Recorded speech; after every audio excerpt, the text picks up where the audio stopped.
Yooyyaa har'a kanan isinitti dubbadhu dhiironni gaggaariin akkamitti shamarraniin itti qoofama yookiis maaliif baay'ee tuffatamu yoo jettanii yaaddanii akka qorattoonni saayikooloojii dubbatanitti dhiironni rakkoowwan gurguddaa 5 armaan gadii kana qabu jedha yookiis dogoggora gurguddaa kan 5 raawwatu. Sababa kanaaf jecha utuma isaan baay'ee gaarii ta'anii utuma baay'ee jaallatamanii deebi'anii yeroo isaan jibban argina. Kanaaf rakkinawwan gurguddaa 5 sanan isinitti maatii agadhumaatti na caqasaa. Namoonni yuutuubii kanaaf haaraa taatan sabskiraayib gochuudhaan akkasumallee koomentii gochuu sheer gochuu hin dagatinaa. Gara dogoggora gurguddaa dhiironni hariiroo keessatti uuman 5 kanaattan isin dabarsa. Inni tokkoffaanii sadarkaa isaanii wallaaluudha jedha. Sadarkaa isaanii gaafa wallaalan eenyu akka ta'an, sadarkaan isaanii maal akka ta'e, eenyu jinaasoo akka qaban, eessa akka ooluu akka qaban sana dagatu jedha. Sadarkaa isaanii dagachuudhaan gadi of buusu. Gaafa kana tuffatamuu jalqabu jechuudha. Fakkeenyaaf yeroo isaan barbaadanitti argamuu fi yoo isaan bilbilan dafanii bilbila kaasu, yeroo isaan barbaadanitti bakka isaan barbaadanitti isaaniif argamu. Hojii isaaniitti xiyyeeffannaa kennuu dhiisu, barnoota isaaniitti xiyyeeffannaa kennuu dhiisuudhaanii isaanumaaf deebii kennaa oolu. Dhumarratti deemee hojiin isaanii bilbila isaanuma duwwaadhaaf bilbiluu, akkasumallee hojiin isaanii tekestii isaanii deebisuu, waa'ima isaanii duwwaa yaaduu yeroo itti ta'uudha jechuudha. Inni kun deemee hojii isaanii isaan dadhabsiisa, barnoota isaanii baay'ee dadhabsiisa, karoora isaaniitti akka isaan baay'ee dadhaban isaan godha. Karoora isaaniitti baay'ee dadhabuun, hojii isaaniitti baay'ee dadhabuun immoo caalaa akka isaan of tuffatan akkasumallee shamarraniin illee baay'ee akka isaan tuffatamaniif karaa banaafi jechuudha. Kanaaf baay'een isaanii tuffatamuu irra darbanii kan isaan itti qoofamuuf, kan isaan baay'ee jibbaniifillee isa kanaadha jechuudha. Kanaafi wanti nuyi hubachuu qabnu inni guddaanii isa kanaadha. Dhiironni sadarkaa isaanii yeroo isaan itti dagatan arginaa jechuudha. Inni kun rakkoo guddaadha. Isa kana rakkoo kana sirriitti hubachuudhaan adda baafachuudhaanii shamarranii isa kanaan akka nuyi tuffatamnu nu godhu jechuudha. Isa kana beekuu qabna. Gara kutaa lammaffaatti tun darbin sabskiraayib gochuu akkasumallee sheer koomentii gochuu hin dagatinaa. Qabxiin lammaffaanii dogoggorri dhiironni uumuudhaanii akka tuffataman isaan taasisu inni lammaffaa qorattoonni xiinsammuu kun lafa kaa'anii kennaadhaan yookiis giiftisa jennuudha. Innis maa'inni kennaa qabatanii gara isaaniitti adeemuudha. Kana jechuun jaalalli isaanii utuu baay'een jabaatiin, jaalalli isaanii gara inni itti deebi'u utuu addan baafatanii tarii maallaqa qabaachuu dandeessaa, akkasumallee qabeenya qabaachuu dandeessaa, kennaa bituun siif salphaa ta'uu danda'a jechuudha. Kanaaf kennaan kun immoo maallaqas ta'uu danda'a, akkasumallee kennaawwan xixiqqaa uffatas ta'uu danda'a, ababaas ta'uu danda'a jechuudha.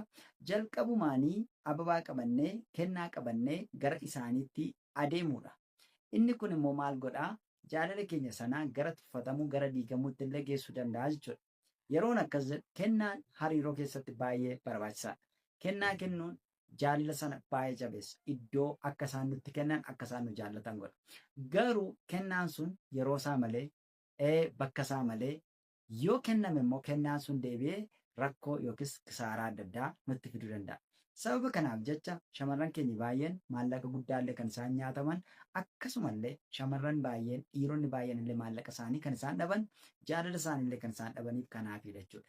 Kennaan yeroo kennamuuf nama kennamuuf sana adda baasudha. Kennaa kennuu kee dura kennaan ati kennaa jirtu sun nama sanaaf hin mala, nama sanaaf kennuuf hin mala kan jedhamu itti yaaduu, irratti xiinxaluu barbaachisaa jechuudha. Kanaafi kennaa kennuu duwwaa osoo hin taane kennaan kenninu sun nama sanaafi hagam barbaachisaadha, hagam malaaf jennee itti yaaduu gaariidha. Dhumarraa kennaa keenya sana jaallachaa dhufu malee nuun jaallachaa hin dhufan. Jaalala kan keenya hir'isanii jaalala kennaa keenyaa sana dabalaa deemu jechuudha. Ammumati kennaa qabattee hidhattutti si jaallachaa deemu. Bor kaatee akka carraa taatee maallaqa dhabuu dandeessaa, haalli sii mijachuu dhiisuu danda'a. Yookiis biizii ta'uu dandeessaa, jarjartiidhaan deemuu dandeessaa. Kennaa dhiistee harka qullaa yoo hidhattee jaalalli isaanii hir'achaa deema. Dhumarraa kennaa kee jaallatu malee siis hin jaallatanii jechuudha. Kanaaf yeroo ati kennaa kennu, maallaqa kennu, waa gochuu afeeruu bakka gurguddaatti iddoo gaggaariitti afeeruu dhaabdutti jaalalli isaan siif qabanillee iddoo isaan siif qabanillee bakka sana dhaabbataa jechuudha. Dogoggorri lammaffaa jaalala keessatti dhiironni uuman ariitiidhaan jarjartiidhaan kennaa sixootaas jedhamu sana qabatanii dhaquu maallaqa guddaa baasanii birrii guddaa baasanii dhaqanii maal gochuudha sana bituudha jechuudha. Sun immoo rakkoo guddaa uumaa jira yeroo ammaa. Isa kanarraatii jabeessinee of eeggachuu nurra jiraataa jechuudha. Dogoggora lammaffaa kanarraa of eeggachuun baay'ee barbaachisaadha. Rakkinni guddaa yookiis dogoggorri sadaffaa beektonni yookiis qorattoonni xiinsammuu kun dhiironni uuman kan isaan kaasan inni sadaffaan sarara isaanii eeggachuu dadhabuudha. Sarara jechuun jaalala keessa akkuma beekamu daangaan jira jechuudha. Fedhi kee jira, fedhi nama sanaa jira. Fedha nama sanaa duwwaa miti kan eegamu, fedhi kee eegamuu qaba. Hojii nama sanaa duwwaa miti, yeroo nama sanaa duwwaa osoo hin taane yeroon kan kee, fedhi kan kee eegamuu qaba. Garuu dhiironni baay'een fedha isaanii, hojii isaanii, yeroo isaanii hundumaa nama sanaaf yeroo isaan kennan argina. Sababa baay'ee jaallataniif, sababa gaarii ta'aniif ofirra nama sanaaf yeroo isaan yaadanidha. Ofii tuffatamanii nama sana yeroo isaan kabajan, ofii miidhamanii nama sana yeroo isaan gargaaran argitu jechuudha. Inni kun immoo sarara keenya daangaa keenya cabsa. Daangaa keenya kabachiifachuu jechuun nuyi yaada mataa keenyaa qabna, karoora mataa keenyaa qabna, adeemsa mataa keenyaa qabna, mul'ata mataa keenyaa qabna. Akkuma isaanii jechuudha. Kanaaf mul'anni keenya, karoorri keenya, barumsi keenya, hojiin keenya, yeroon keenya, haalli keenya hubatamuu qaba jechuudha. Kanaaf daangaan sun eegamuu qaba. Daangaa sana gaafa eeggachuu dadhabne nun gaafa callisnee dhuma karoora keenyas mul'ata keenyas dhiisnee namuma sanatti of gadhiisnu maal ta'a jechuudha. Miidhamni inni nama jedhe sun gaafa sana jalqabaa jechuudha. Miidhamni guddaan gaafa sana jalqabaa jechuudha. Yaaf sanaa kaasanii gaafa nuyi isaaniif jennee hojii dhiisu, gaafa nuyi isaaniif jennee karoora keenya dhiisu, akkuma jalqabarra kaasuu bakka isaan jedhanitti argamuu jalqabnu nu tuffachuu, nu xiqqeessuutti gadi dhufuu jechuudha. Kanaaf dhiira gaarii taatee kanatti miidhamtu kanaafidha. Dhiira gaarii taatee kanatti tuffatamtu kanaafidha. Nama gaarii taate maalan balleesse rakkoon koo maayinni ani kanatti jettuuf sababni isaa kanaafidha jechuudha. Isa kanarraati sirriitti of eeggachuun akka nuyi kabajamnu nu taasisa jechuudha. Kanaaf maaltu nurraa eegama? Daangaa keenya eeggachuu, sarara keenya eeggachuu, sarara maatii keenya, daangaa maatii keenya, daangaa hiriyaa keenya sirriitti eeguu, daangaa kan isaanii illee sirriitti eeguufiin baay'ee murteessaadha jechuudha. Akka qorannoon kun lafa kaa'utti jechuudha. Daangaa keenya yoo eeggannee namoonni sunis isaanillee baay'ee akka isaan nu kabajan nu kaasaa jechuudha. Inni arfaffaa irratti an kaasuu barbaadu iccitii keenya eeggachuudha. Iccitii keenya eeggachuu jechuun yeroo tokko tokko waanuma jaallannuu fi kitaaba banamaa taanee dubbifamnaaf. Akkas jechuun iccitiin keenya tokko nafu. Karoora keenya itti himna, bakka deemnu itti himna, iddoo oollu itti himna, maal akka hojjennu itti himna, galii keenya itti himna, maal akka argannu itti himna, meeqa akka argannu itti himna, hojii meeqa akka qabnu itti himna, iccitii maatii keenyaa itti himna, iccitii hiriyaa keenyaa itti himna, iccitii biyya keenyaa itti himna, iccitii bakka itti dhalannee itti himna. Kitaabuma banamaa taanee sirriitti dubbifamnaaf jechuudha.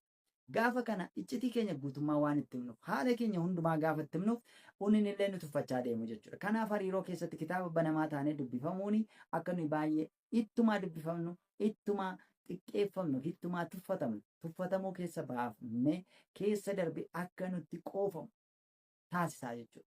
Isa kanarraati of eeggachuun baay'ee murteessaadha. Kanaaf iccitii keenya sirriitti eeggachuun dirqama keenya jechuudha. Sirriitti eeggachuu qabna. Bareechineeyyuu eeggachuu qabna. Eeggachuu keessa baane. Gaafa nuyi iccitii keenya dhoksinu, iccitii keenya itti dhiisnu, waa'ee keenya baruuf rakkatu jechuudha. Waa'ee keenya baruu barbaadu. Maayinni namni kun maaliif na dhokse jedhanii waa'ee kee yaaduu jalqabu. Achumaa keessa jaalalli isaan siif qaban illee baay'ee jabaachaa deemaa jechuudha. Nuni yaadni keenya akka isaan baay'ee nu jaallatanii ofitti harkisuu barbaanneetuti maal goona asii achi iccitii keenyatti himna. Garuu inni immoo ittumaa nu tuffachiisa. Kanaaf gaafa iccitii keenya dhoksaa deemnu, itti himuu dhiisne waa'ee keenya dhoksaa deemnu caalaa isaan nutti harkifamaa deemu jechuudha. Tooftaa saayikooloojii kana yookiis gorsa xiinsammuu kana sirriitti fudhanne yoo hojiirra oolchine caalaatti kabajamna, caalaatti barbaadamna jechuudha. Waa'een keenya caalaatti barbaadama, caalaatti nu jaallachuu danda'u jechuudha. Isa kana sirriitti beekuutu nurra jiraata malee callisnee iccitii keenyatti himuu qabnu jechuudha. Qabxii shanaffaatti osoo hin darbin dura warri sabiskiraayib hin godhin jirtan sabiskiraayib gochuu hin dagatinaa. Dogoggora dhiironni uuman inni shanaffaa qorattoonni kun lafa ka'an maalidha yoo jettan bareedinaa fi istaayilii isaaniin hatamuudha. Bareedinuma duwwaa, istaayilii duwwaa, akkaataa deemsa isaanii duwwaa, akkaataa dhaabbii isaanii duwwaa, hojjaa isaanii duwwaa, rifeensa isaanii duwwaa irratti xiyyeeffachuudhaanii isaan maraachuudha. Dogoggorri kun isa kanaadha. Yeroo baay'ee yoo teessan ilaaltan shamarran rakkoo kana dura ture qabu. Tarii dhiirota kana dura wajjin wal jaallatanii wajjin miidhamni irra ga'ee jiraachuu danda'u. Yookiis abbaan isaanii haadha isaanii garmalee miidhaa turuu danda'u. Sana ilaalaa guddachuu danda'u jechuudha. Si'a tokko shamarran haaloo ba'uuf jecha, dhiira haaloo ba'uuf jecha, dhiira miidhuudhaaf jecha istaayilii isaanii, bareedina isaanii fooyyessuudhaan dhiiratti of agarsiisu jechuudha. Isa kana nun immoo wallaaluudhaan dannee maal goonaa osoo hin jaallatinii sanaan harkifamuudhaanii sanaan maraachuudhaanii itti dubbachuu dhiisna jechuudha. Sababa jaallannuuf, sababa barbaannuu fi sababa akkaataa isaanii, istaayilii isaanii sana jaallannuu fi yoo isaan nu lolanis, yoo isaan nu dheekkamanis, yoo isaan waan barbaadan jedhanis maal goona jechuudha. Waanuma isaan jedhan sana fudhannaa jechuudha. Waanuma isaan jedhan sana duwwaa tole jennaa jechuudha. Isa kanarraa of eeggachuu dadhabuudha.